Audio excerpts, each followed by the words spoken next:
एक महत्त्वाची अपडेट समोर येते। शिवसंग्रामच्या ज्योती मेटे यांना देवेंद्र फडणवीस यांनी फोन केल्याचं कळतंय।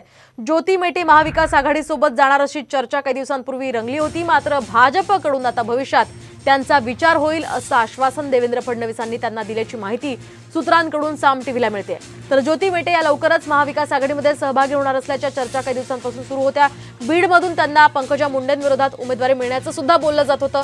शरद पवार गटामध्ये त्यांचा प्रवेश होणार असल्याची चर्चा होती, मात्र आता देवेंद्र फडणवीसांनी त्यांना फोन केल्याचं कळतंय आणि पुढे त्यांचा विचार केला जाईल असं आश्वासन सुद्धा ज्योती मेटेंना मिळाल्याचं या ठिकाणी कळतंय। आणि या संदर्भात आपण अधिक माहिती जाणून घेत आमचे प्रतिनिधी अक्षय बडवे यांच्याकडून। अक्षय, काय सांगाल, काय अधिकचे अपडेट्स या संदर्भात मिळत आहेत? काही दिवसांपूर्वी ज्योती मेटे यांनी शरद पवार यांच्या निवासस्थानी शरद पवार यांची भेट घेतली होती आणि त्याच दिवशी ज्योती मेटे शरद पवार राष्ट्रवादी काँग्रेस पक्षात प्रवेश करणार का अशा देखील चर्चा होत्या। मात्र काही तांत्रिक अडचणींमुळे त्यांना हा प्रवेश शक्य झाला नव्हता।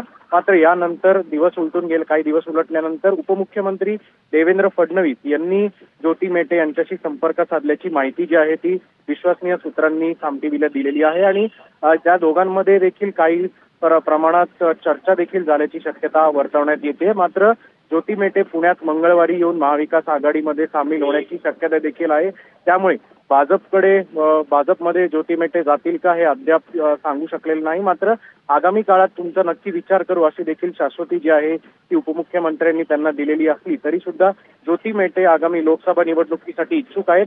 त्यामुळे शरद पवार महाविकास आघाडीकडून त्यांचं नाव निश्चित केले जाण्याची देखील शक्यता आहे। त्यामुळे सोमवार किंवा मंगळवारी त्या महाविकास आघाडीत प्रवेश करण्याची देखील चर्चा आता राजकीय वर्तुळात रंगू लागली आहे। अक्षय, तर आता ज्योती मेटेंच्या निर्णयाकडे सर्वांचं लक्ष असेल। धन्यवाद तुम्ही दिलेल्या या सविस्तर माहितीसाठी।